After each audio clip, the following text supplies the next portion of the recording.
Okay, to stretch out your favorite cab over Pete, you're going to need, obviously, a Peterbilt. You're going to need glue, maybe some Instaset, a piece of 732 brass, some kind of device to cut the frame. I'm using a handsaw, and an X-Acto knife is always good to have around, and maybe a pair of pliers. That's all we really need to stretch out your favorite Peterbilt. The first thing we need to do is take off this deck plate, this air tank, and the drive line. Let's get going.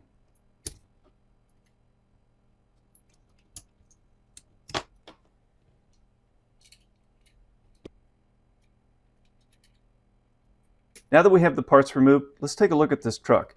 Normally on most Peterbilts, I will cut this frame in between the fuel tanks and these mud flaps, but that doesn't leave you much room for your brass to attach to. To keep our lives a little simpler, we're going to remove these tanks so we can use a full inch so it is easier to keep everything nice and level.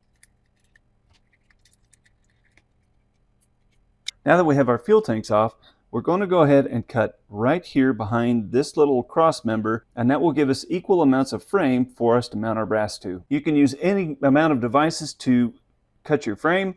However, I'm going to use a handsaw, and here we go. Our frame is cut, and I went ahead and took a file and removed some glue and some die cast that was kind of protruding away from the frame on the driver's side, on both the front and the back part of the frame. That way there's a nice flat surface for your brass to secure to. There's nothing really significant on the passenger side, so I just cleaned off a little bit of glue here on the front side, and that's all that I did. Now we're ready to cut our brass and figure out exactly how long we want to stretch out our truck. I am stretching this out to 240 inches. I measured that from the center of the front axle to the center of the tandems, and to get a stretch of this length, I've cut my brass to 1.5 inches. It will fit right up against this piece of die cast here and right up against the fenders there. All you'll need for that is your glue, and I like to use Instaset.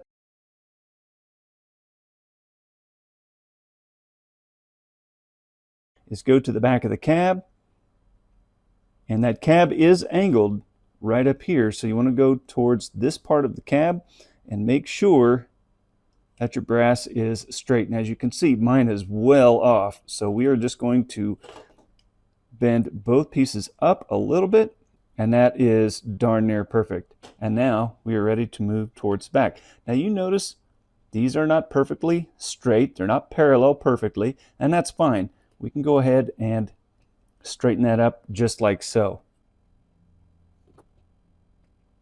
And there we go. Again, I'm going to use my straight edge here. I'm going to make sure that these wheels are not cockeyed so everything is perfect and parallel. And ta-da!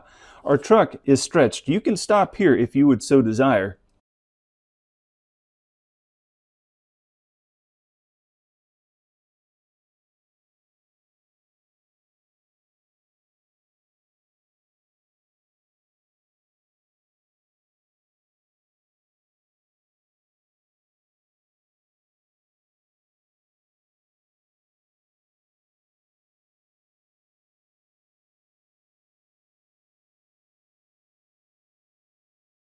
And there is our freshly minted, stretched out to 240 inches cab over Pete.